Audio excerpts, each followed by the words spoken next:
ఎవరిని మాట్లాడించినా ఒక విద్యార్థిని మాట్లాడినా ఒక రిటైర్డ్ అయిన ఉద్యోగిని మాట్లాడినా పనిచేస్తున్న ఉద్యోగిని మాట్లాడినా రైతాంగంతో మాట్లాడినా ప్రతి వాడు ఒక అసంతృప్తి ఒక బాధ మాకేదో అన్యాయం జరిగినటువంటి పరిస్థితిలో మాట్లాడుతూ ఉన్నారు. పిల్లల పాపం చదువుకునే వాళ్ళు ఉంటే వాళ్ళకి విదేశాల్లో సీట్లు వస్తే 20 లక్షల రూపాయలు ఇచ్చాం. అంబేద్కర్ పేరు మీద జ్యోతిబా పూలే పేరు మీద ఎస్సీ పిల్లలకు బీసీ పిల్లలకు ఓసీలలో కూడా నిరుపేదలకు ఇచ్చినాం. ఇలా దాన్ని బంద్ పెట్టినారు. వాళ్ళు ఆగమైపోతూ ఉన్నారు. అన్నీ కూడా సర్వనాశనం చేస్తూ ఉన్నారు. అన్ని స్కామ్లు కుంభకోణాలు భూ కబ్జాలు పొద్దున్న లేస్తే పేపర్ తిప్పితే బాధ కలిగేటువంటి పరిస్థితులు.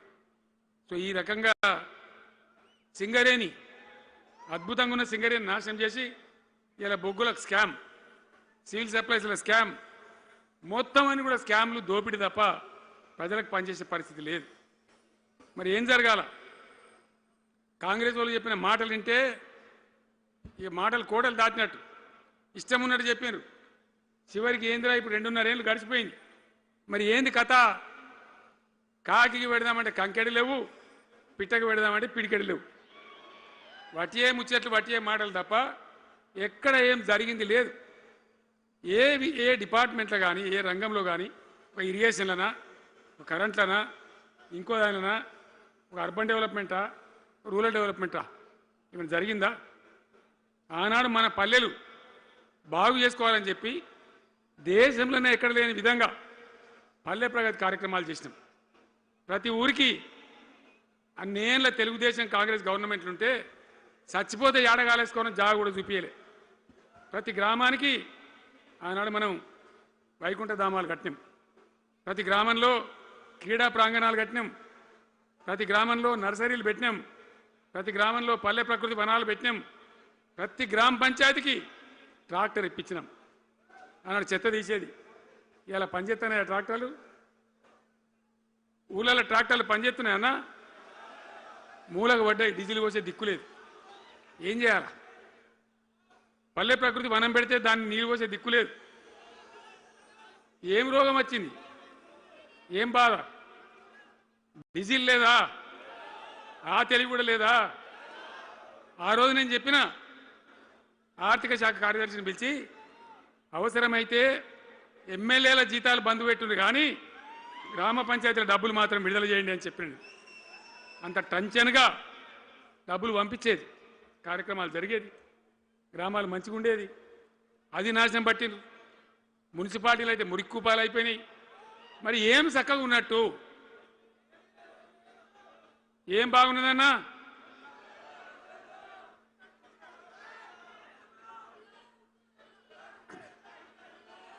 అందుకే జీవన్ రెడ్డి గారు లాంటి సీనియర్ నాయకుడు అనుభవం ఉన్న వ్యక్తి నోటికెళ్ళి ఏం మాట వచ్చింది? కాంగ్రెస్ పోవాలి, బీఆర్ఎస్ రావాలి. ఎందుకు వస్తుంది ఆ మాట? వటికనే వస్తుందా? బాధ్యత లేకుండా వస్తుందా? ఏది చూసినా కూడా చక్కదనం లేకపోతే పొద్దున్న లేతే దోపిడి తప్ప ఇంకోటి లేకపోతే ఎందుకు ఈ పరిస్థితి వస్తుంది? రాష్ట్ర ఆర్థిక పరిస్థితి నాశనం. ఉద్యోగస్తులు ఆగం, రిటైర్డ్ ఉద్యోగస్తులు ఆగం, విద్యార్థుల జీవితాలు ఆగం, ఆటో కార్మికుల జీవితాలు ఆగం. ఎవరు చక్కగా ఉన్నాడు?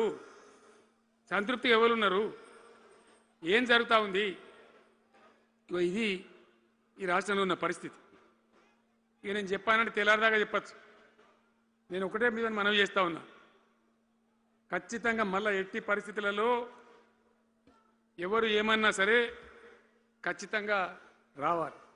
ఇంకా ఈ అందానికి ఒకటి బోడముండ హైడ్రాని తెచ్చిపెట్టింది.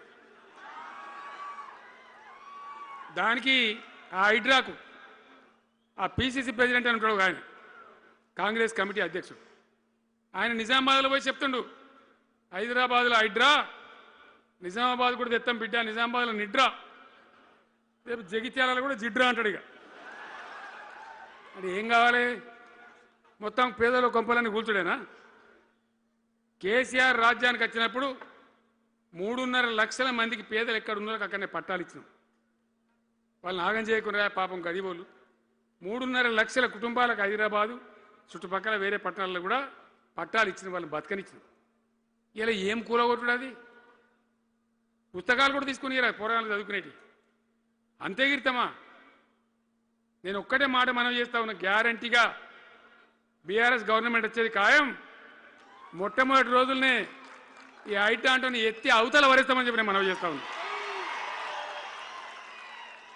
తీసేయన్నా దాన్ని, ఐటీ అని తీసేయనన్నా పక్క మాటనా.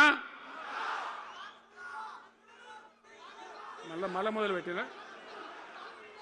మొదలు పెట్టినా ఇక జరాగు 5 నిమిషాలది అయిపోతుంది. ఐటీ అని పీకేసి మొదటి సంతకంతోనే తీసి చెరువులో వాడేస్తాం దాన్ని. ఇప్పుడు మనం చేయలేం. 46,000 చెరువులు మంచిగా చేసినాం. ఏమన్నా గుడిసె కూడా కొలగొచ్చామా, ఇల్లు కూడా వచ్చామా? ఇదేమి ఇచ్చేంతరం నాకు అర్థం కాదు. మూసి అని దాని ఎంబడి వాడారు, దానికి ఆడ గరీబులు ఉంటారు పాపం. మూసి ఎంబడిన గరీబులను వాళ్ళని ఏమి ఏడిపించడు? పొద్దున్న లేతే వాళ్ళు నిద్ర పోకుండా వాళ్ళ కంటి మీద కొనుక్కు లేకుండా అది ఎవడు చేసే ప్రాజెక్ట్ అయ్యేది కాదు, పీకేది అవుతుందా? 15,000 ఇల్లు కూడా కొడతారట. ధర్మమేనా అది? ఈ రకంగా ఇప్పుడు పనికి మాలిన హైడ్రా తెచ్చి మూసి అది చెయ్యాలి, మూసి మంచిగా చేయాల్సిందే బద్దనేవాడు అన్నాడు. అన్ని వేల ఇల్లు కూడా కొట్టడం ఎందుకు నాకు అర్థం కాదు. అలా ఏం లేదు. భూములు కబ్జా పెట్టే రియల్ ఎస్టేట్ దందా తప్ప దానిలో ఏం లేదు. మూసి ప్రజల కోసం కాదు, నగర ప్రజల కోసం కాదు. ఈజీగా చేయగలిగిన దాన్ని, మామూలుగా చేయగలిగిన దాన్ని నాశనం బట్టి దాన్ని కథం పడతా ఉన్నా.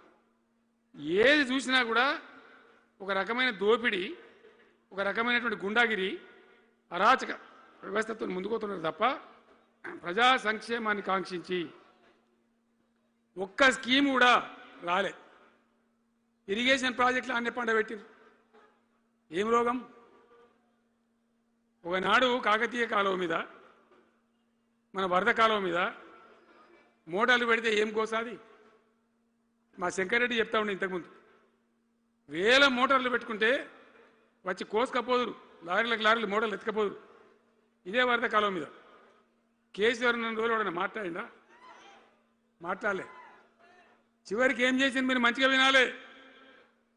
వీళ్ళు మామూలు పని చేస్తలేరు, మన జీవితాలకే బాంబులు పెడుతున్నారు.